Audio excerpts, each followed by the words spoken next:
وہ پارٹیشن کہیں رکتی نہیں ہے، وہ پارٹیشن آگے مزید بڑھتی ہے اور وہ نئی نئی چیزیں اس میں وہ تقسیم ہوتی رہتی ہیں۔ تو یہ ایک شناخت کی اس سیاست کا جو ایک جس کو ہم گرامر یا پوئٹکس کہتے ہیں وہ یہ ہے۔ جو مظاہر ہم دیکھ رہے ہیں وہ ایک طرح سے شناخت کی جو ایپسٹیمولوجی ہے وہ انریول ہو رہی ہے۔ یہ آپ نے بڑا ایک اہم نقطہ ریز کیا ہے کہ اگر سیپریشن ہوئی ہے شناخت کی بنیاد پر تو وہ رکتی نہیں ہے۔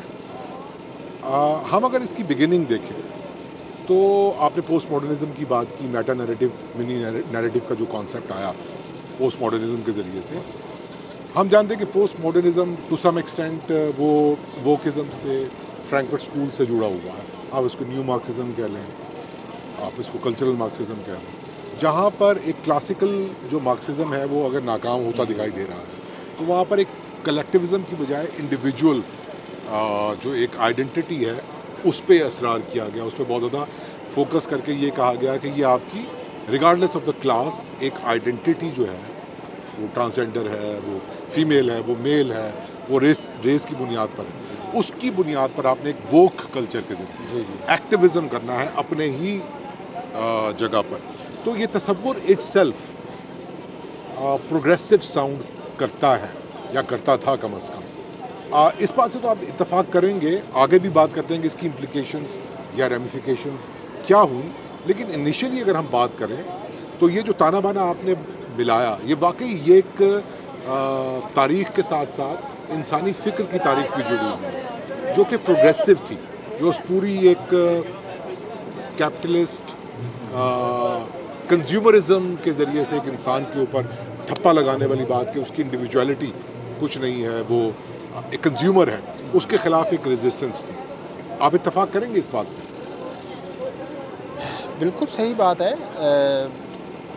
دیکھیں وہ جو ہیگل کا تصور ہے تھیسس اور اینٹی تھیسس کا، اگرچہ اس پہ اب بہت تنقید بھی ہوتی ہے، وہ ایک بڑا کلاسیکل ایک ویو پوائنٹ تھا دیکھنے کا انسانی فکر کی، جو اس ظاہر تاریخ اس کا موضوع تھا اور انسانی فکر کی جو تاریخ ہے اس کا موضوع تھا، لیکن ہم ظاہر دیکھتے ہیں کہ جب ایک کوئی بھی نیریٹو مطلب اس طرح ہے، آپ بالکل الگ استعمال کر لیں، اگر آپ کلیکٹیوزم پہ زیادہ زور دے دیں تو اس کے رد عمل میں انڈیویجولزم آئے گا، اگر انڈیویجولزم میں ایک طرح کی انتہا پسندی آئے گی تو پھر وہ کلیکٹیوزم کی طرف جائے گی، تو یہ عمل اور رد عمل کا سلسلہ تو بالکل ایک چلتا رہتا ہے۔ اور دوسری بات آپ نے بہت اچھی بات کہی کہ جو فرینکفرٹ اسکول سے جو نیو مارکسزم آیا تھا، ہمارے یہاں ایک بدقسمتی یہ کہ ابھی تک ہم اپنے سماج کا، ہمارے ادب کا اور ہم موجودہ صورتحال کا مطالعہ بھی جو کلاسیکل مارکسزم ہے اس کے ذریعے کرتے ہیں، حالانکہ وہ اب یہ دنیا نے دیکھ لیا تھا کہ جو کلاسیکل مارکسزم ہے وہ دنیا میں ہونے والی تبدیلیوں کو سمجھنے کے لیے ایک بنیادی علمی فریم ورک فراہم نہیں کرتا۔ اب وہ انہوں نے نیو مارکسزم اور پھر نیو مارکسزم کا بھی سلسلہ نہیں رکا اور انسانی فکر کا سلسلہ رکتا بھی نہیں، اس میں نئے نئے دماغ آتے ہیں اور وہ ہمیشہ ایک طرف انسانی فکر ہوتی ہے اور دوسری طرف بدلتی ہوئی صورتحال ہوتی ہے۔ اصل تو انسانی فکر جو آتی ہے وہ بدلتی ہوئی صورتحال کو سمجھنے کے لیے، اس کو بدلنے کے لیے اور اس سے ایک نیگوشیٹ کرنے کے لیے ہوتی ہے۔ تو مارکسزم میں بھی یہ ساری تبدیلیاں ہوتی آئی ہیں، لیکن ہمارے یہاں ہم نے ابھی تک وہ پرانا کلاس مارکسزم مطلب وہ سارا کلاس پر بیسڈ ہے، دو کلاسز پر بیسڈ ہے۔ اب جس معاشرے میں ہم رہتے ہیں اس میں دو کلاسیں نہیں ہیں، اس اور کلاسیں اس مفہوم میں بھی نہیں ہیں۔ اب وہ کلاس کا تصور اتنا فلوئڈ ہے، آپ یہ کہہ نہیں سکتے کہ فلاں شخص یا فلاں ایک گروہ جو ہے وہ فلاں کلاس سے تعلق رکھتا ہے، وہ ایک طرح سے کئی کلاسز کو بیک وقت ریپرزینٹ کر رہا ہوتا ہے اور وہ دیکھتا ہے کہ کس کنٹیکسٹ اور کس پرسپیکٹو میں کس کلاس کی جو آئیڈینٹی اس کو استعمال کرنا ہے اور وہ اس کو استعمال کرتے ہیں۔ بالکل درست، لیکن یہ تھوڑی سی ایک اور بحث ہے۔ میں نے ایک سوال اسی میں یہ پوچھا تھا کہ یہ پروگریسو عمل تھا، انسان دوست عمل تھا، آپ اس سے اگری کرتے ہیں کہ آئیڈینٹی کے ذریعے سے اگر میں اپنے کنزیومرزم یا اپنے کنزیومر سیلف کو سے نگیٹ کرتا ہوں تو ایک میری ریزسٹنس ہے، پولیٹیکلی یہ ایک پروگریسو فلوسافیکل یا لٹریری تحریک تھی آئیڈینٹی کے حوالے سے؟ دیکھیں یہ نقطہ تو بہت اہم ہے کہ ہم اس جو شناخت کا تصور ہے اس کو ایک پروگریسو مراد ایک انسان دوست اور خاص طور پر وہ جو کچھ لے گئے طبقات ہیں، نچلے طبقات ہیں، ان کی بھلائی اور ان کی بہتری اور ان کی عزت کی بحالی اور ان کی جو توقیر کی بحالی، بالکل اس میں ایک اور اب تک جو شناخت کی، لیکن اب دیکھیے شناخت کی جو سیاست کرنے والے ہیں وہ دائیں بازو والے بھی ہیں اور بائیں بازو والے بھی ہیں. دائیں بازو کے پاس بھی شناخت کا ایک بہت بڑا ایک نیریٹو ہے، بہت بڑا بیانیہ ہے. پاکستان شناخت کی بنیاد پہ بنا ہے. ہاں تو ہندو بتاؤ ایک شناخت ہاں ہے. بالکل. اور اب بھی پاکستان میں جو دائیں بازو کا ہے جو وقت کے ساتھ ہمارے یہاں تو ظاہر ہے اگر ہم پاکستان کی تاریخ کو ایک جملے میں بیان کریں تو دائیں بازو جو ہے اس کو بہت ماشاءاللہ ترقی ملی ہے ہر طرح کی، اور جو بایاں بازو ہے اس کو پہلے مروڑا گیا ہے، پھر توڑا گیا ہے، اور پھر رفتہ رفتہ بہت کمزور ہوا ہے. یہ تو پاکستان کی پوری تاریخ ہے. پاکستان بننے کے فوراً بعد ہی جو سب سے بڑی ہمارے اس خطے میں تبدیلی آئی جس کو پاکستان کا نام دیا گیا، وہ ترقی پسند سیاست، ترقی پسند فکر اور ترقی پسندوں کے جو سارے یعنی افکار تھے اور ان کا جو ادب تھا وہ اس کا نشانہ بنا. تو یہ شناخت پروگریسو رہی ہے بہت سی جگہوں پر، لیکن ہر جگہ نہیں ہے. اور اب بھی اس میں ایک پروگریسو اور ایک انسان دوست ایلیمنٹ بالکل موجود ہے، لیکن اس میں ایک بنیادی جو میں سمجھتا ہوں شرط ہونی چاہیے کہ آپ اپنی شناخت کو اتنا ایبسولیوٹ، اتنا پاورفل نہ بنائیں کہ آپ کہیں کہ ہماری جو شناخت ہے صرف اس خطے میں ہمیں ہی اس شناخت کا جینے کا حق ہے، اور اس شناخت سے ہٹ کر یا اس سے جو انحراف کرنے والے، اختلاف کرنے والے لوگ ہیں ان کو نہیں ہے. تو اب تک تو ہم دیکھتے ہیں کہ ایک جو اکثریت کے پاس ایک یا مقتدر جو طبقات ہیں وہ جس شناخت کو لے کے چلتے ہیں، تو وہ جو دوسری شناخت ہوتی ہے وہ اس سے جو ہٹ کر ہوتی ہیں ان کی آوازوں کو دبایا جاتا ہے. وہ آوازیں جو دبائی جاتی ہیں جب وہ اپنے شناخت کے سوال کو لے کے چلتی ہیں وہ لازمی پروگریسو ہوتا ہے. بڑی اہم بات کی ہے، بغیر فیشسٹ نہیں ہونا چاہیے. ہاں جی کم از کم یہ تو سٹینڈرڈ ہمارا نہیں، ہم نے دیکھا ہے نیشنلزم اور آئیڈینٹی بہت، اس میں فاشزم بہت آیا ہے. بالکل بہت آیا، آئی ایگری کرتا ہوں. اچھا میں اب وہاں پر لے کر آپ کو آنا چاہتا ہوں جہاں سے جس وجہ سے ہم یہ گفتگو کر رہے ہیں. پاکستان بھی ایک آئیڈینٹی پالیٹکس کا ہی نتیجہ، ایک نیشنلزم. اگر ہندو کانگریس کی ہم نیشنلزم دیکھیں تو وہ ایک ٹیریٹوریل نیشنلزم. جی جی. اور اگر ہم آل انڈیا پاکستان کی نیشنلزم دیکھیں تو وہ ایک ریلیجس نیشنلزم اور آئیڈینٹی پالیٹکس، مسلم پالیٹکس. تو جب اس نے ایک یہاں پر پاکستان بنا، نظریہ پاکستان آیا، تو ایک قسم کی اردو کولونائزیشن، اس شناخت کی کولونائزیشن، ہم تو برٹش کولونائزیشن کی بات کرتے ہیں but Urdu colonization is also a reality. ٹھیک ہے.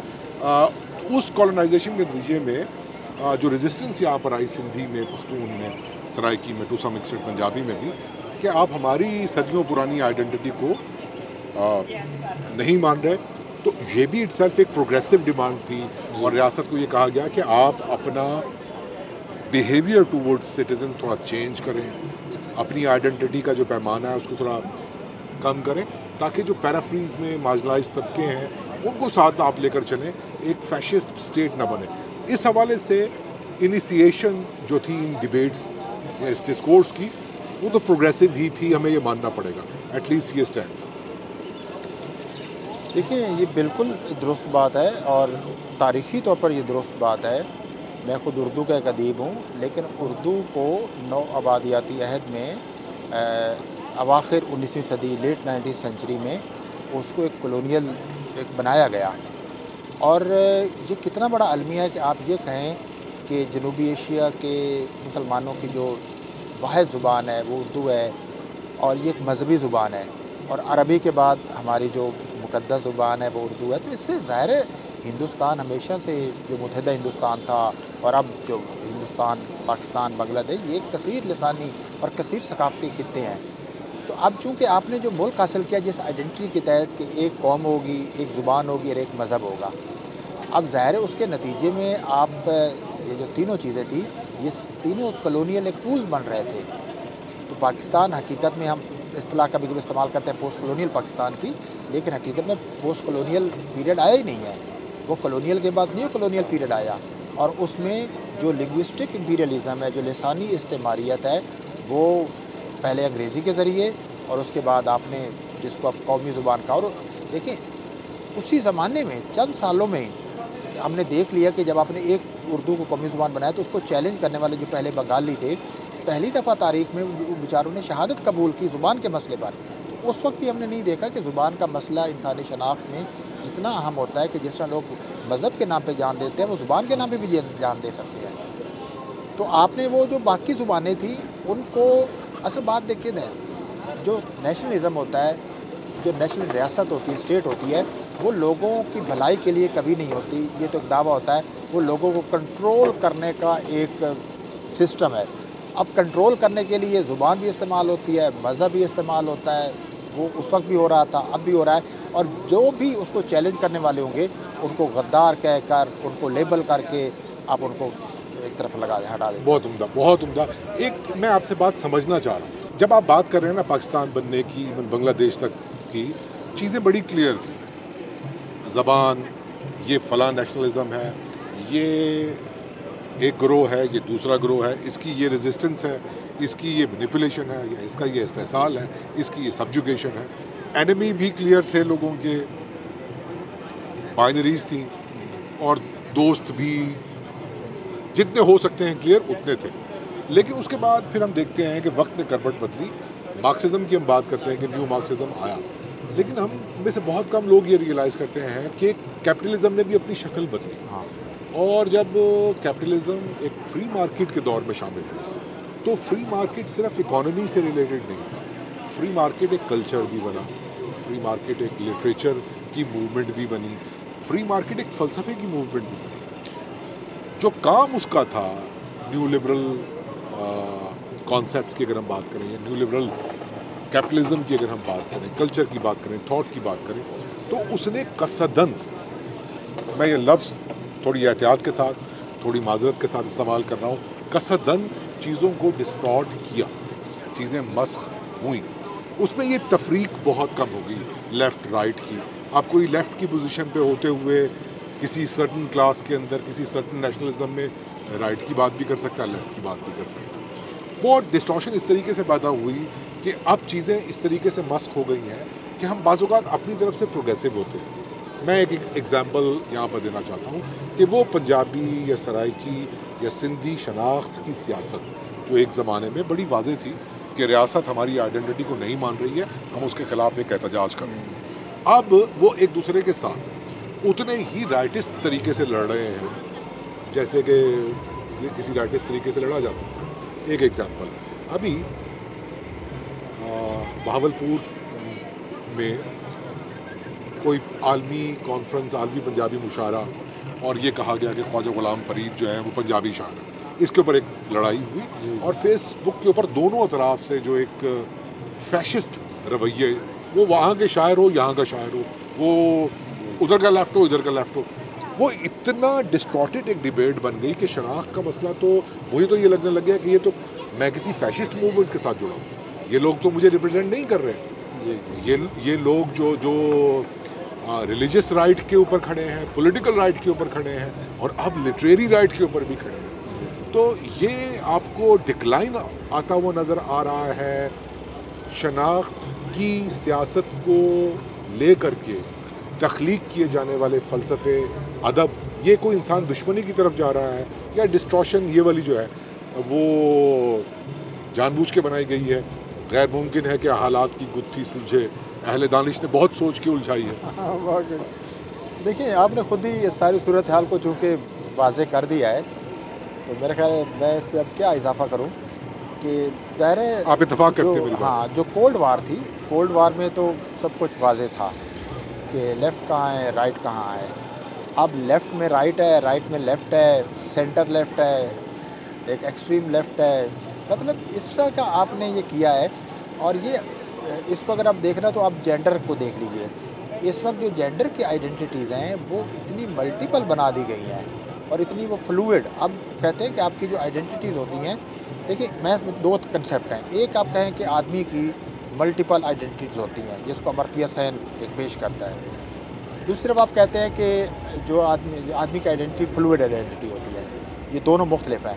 ملٹیپل آئیڈینٹی تو ایک یہ ہے کہ آپ ایک پاکستانی ہیں، آپ کہتے ہیں ٹھیک ہے میں ایک ریاست میں رہتا ہوں پاکستان، پھر آپ کہتے ہیں کہ میں سرائکی ہوں، میں پنجابی ہوں، میں سندھی ہوں، میں بلوچی ہوں، یہ، اور میرا اس میں کوئی تضاد نہیں. پھر آپ کہتے ہیں کہ میں ایک مسلمان ہوں یا میں ایک لبرل ہوں. آپ پھر کہتے ہیں میں ایک ادیب ہوں، میں ایک استاد ہوں.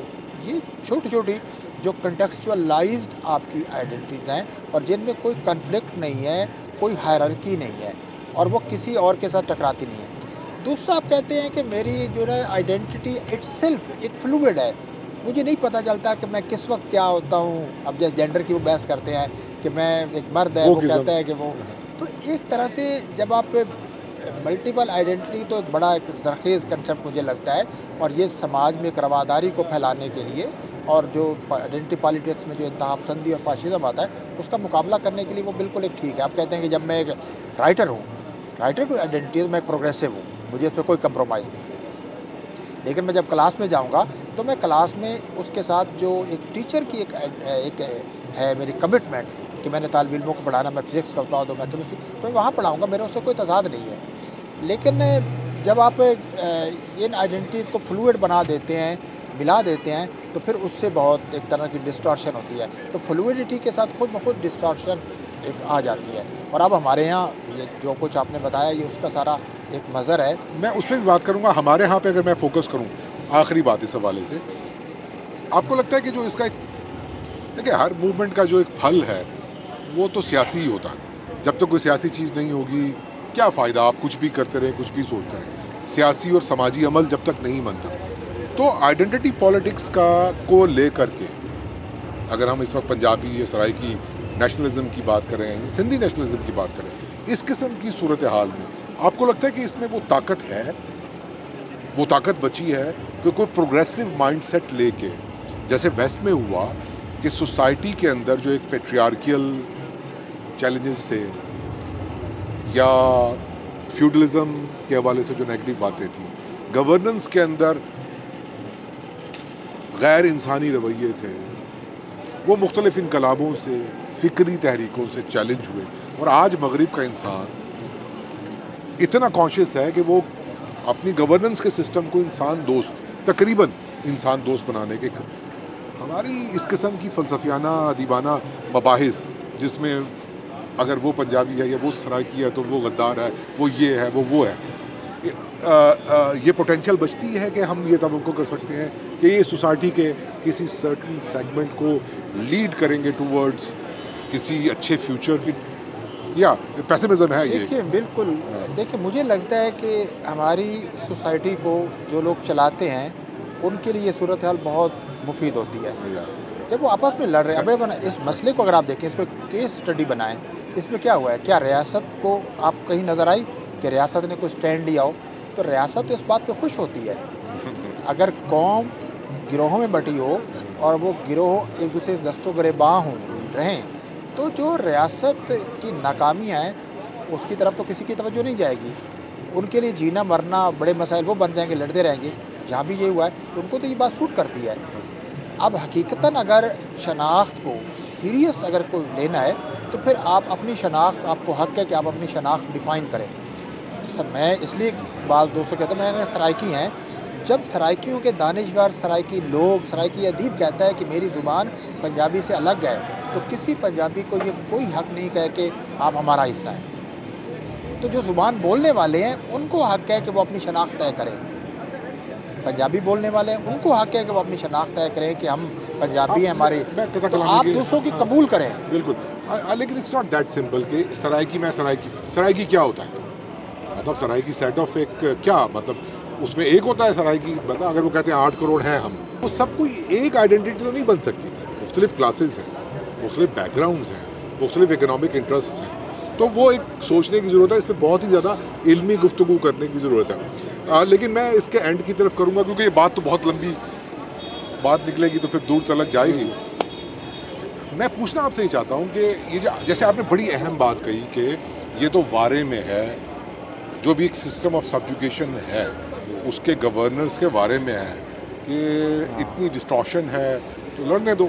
لیکن اس ڈسٹارشن کے اندر, اب ایکسکیوز می اگر میں یہ کوئی کانسپریسی تھیوری ساؤنڈ کروں, لیکن ہم جانتے ہیں کہ جب کیپٹلزم کی جیت ہوئی اور اس کے اگینسٹ ایک فرینکفرٹ اسکول کی ہم نے بات کی, تو وہ جو ہربرٹ کیا نام ہے صاحب کا, ون ڈائمینشنل مین جنہوں نے لکھی تھی, ہربرٹ سم تھنگ, ہربرٹ مارکوزے, وہ خود CIA کے ساتھ کام کر رہے تھے نیو یارک. ادھر ہم نے دیکھا کہ کیوبا میں بڑا انقلاب, لٹریری انقلاب لانے والے گارسیا مارکیز, وہ CIA کے ساتھ لنک تھے.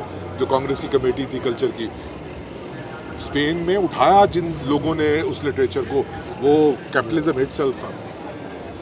لاہور میں پاکستان میں بات کریں، فیض صاحب کے میلے میں، امن میلے میں بیٹھے ہیں، اس کو ایک کمرشل اینٹی بنا کے اٹھایا نیو لبرل تھاٹ نے ہے. تو یہ اٹس اے کمرشل اینٹی. تو ہر چیز اب لیفٹ اور رائٹ ڈسٹارٹ ہے. یہاں پر ایک بندہ آ کے اپنے آپ کو لبرل لیفٹ بھی محسوس کر سکتا ہے، ایکٹ وہ اکنامکلی جتنا رائٹسٹ کر سکتا ہے اتنا وہ کرے گا. جی کچھ کہیں گے؟ دیکھیں، وہ جو آپ نے شروع میں بات کی تھی نا کہ یہ جو شناخت کا مسئلہ ہے ایک پروگریسو مسئلہ ہے، اگر ہم اس طرح اینگل میں دیکھیں تو یہ جو مختلف جو گروہ ہے جو اپنی لسانی شناخت لے کے چلتے ہیں، وہ لسانی شناخت خود وہ جو علاقہ ہے وہ گروہوں میں تقسیم ہے. ایک مطلب طاقتور ایک ایلیٹ ہے، درمیان میں کچھ لوگ ہیں، نیچے ہیں، اور وہ جو ان کو چیلنج کرنے والے ہیں وہ بھی ایک طبقاتی ایک ہوتا ہے. تو شناخت کے اس مسئلے کو اگر دیکھا جائے تو جو تمام جو مختلف گروہوں کے لوگ ہوتے ہیں، نچلے جو سفر کر رہے ہوتے ہیں، جو مصیبت زدہ ہوتے ہیں، ان کو اکٹھے ہونا چاہیے. لیکن یہ ایک مصیبت زدہ دوسرے مصیبت زدہ کے خلاف لڑ رہا ہوتا ہے، تو یہ تو ان کے حق میں جاتی ہے. باقی یہ تو اب کولڈ وار بھی ہم نے دیکھا تھا جس کی طرف آپ نے اشارہ کیا، اور جس عالمی اس کی طرف بھی، کہ خود ہمارے یہاں ابھی اس کی اسٹڈی نہیں ہوئی کہ سرد جنگ کے زمانے میں ہمارا جو ملک تھا یہ سینڈوچ بنا ہوا تھا.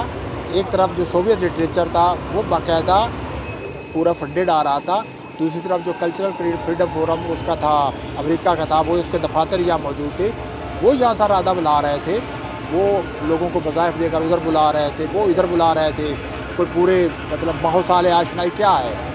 ہم فیض صاحب کو بہت قائل ہیں، لیکن فیض صاحب نے جو کتاب لکھی اس کے جواب میں جو ہمارا ممتاز شیری تھی، اب وہ جس طرح سوویت یونین کو برا بلا اس کے ادب کو سارا کہہ رہی تھی، اور وہ سارا ایک امریکی، تو انہوں نے، مجھے اب لگتا ہے اگر پاکستان کو بھی آپ دیکھیں تو انہوں نے یہاں رائٹ کی پالیٹکس اور لیفٹ کی پالیٹکس دونوں کو اپروپریٹ کیا. ہمارے یہاں مزاحمت بھی اپروپریٹ ہوتی رہی ہے.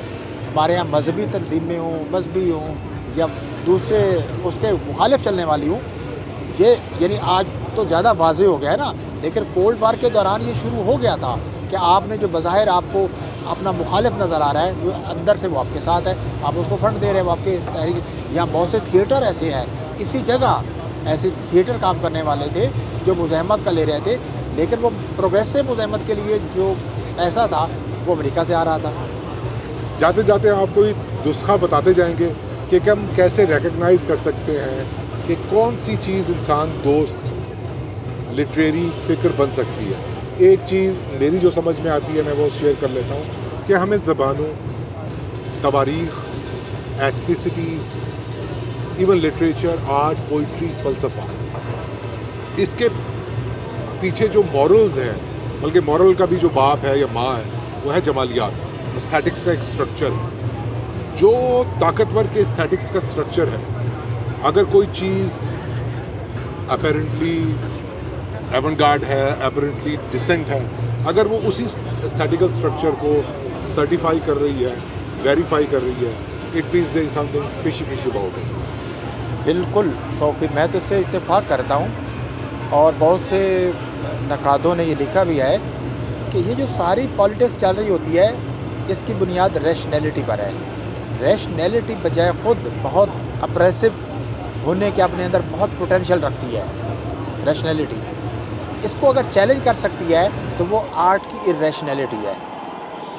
تو آرٹ کی ارریشنیلٹی جو ظاہر ہے ایک آپ اس کو طرح طرح سے بیان کر سکتے ہیں. ہماری کلاسک کی شاعری اس کو وحشت کہتی ہے، اور دوسرا یہ آپ اس کو لاشعور کہہ سکتے ہیں، لاشعور اندر، اور جو اپنا اظہار ہمیشہ استھیٹکس میں کرتی ہے. وہ تو لوگ کہتے ہیں کہ یہ جو خود مارکس ہے، مارکس کی فکر بنیادی طور پر ریشنلٹی پہ بیس ہے، اس لیے اس میں پاور کے ساتھ کنیکٹ ہونے اور اس پاور کے اپریسو ہونے کے اتنے ہی امکانات ہیں جو تاریخ میں ہوئے بھی ہیں. تو اس کو اگر کوئی چیز چیلنج کر سکتی ہے، جو کر سکتی ہے، تو وہ جو ہمارے یہاں جو رول ماڈل بن سکتے ہیں، تو جن کو انگریزی میں وائز فول کہتے تھے، اور ہمارے یہاں سندھ میں، پنجاب میں، جگہ جگہ وہ ہوتے تھے جو ایک نیم مجنو اور فقیر جوگی، نذیر اکبر آبادی ایک بڑی ایگزامپل میری ذہن میں، اور وہ جو بتایو فقیر، اور یہ لوگ جو چلتے تھے جو بظاہر آپ کو لگتے تھے کہ وہ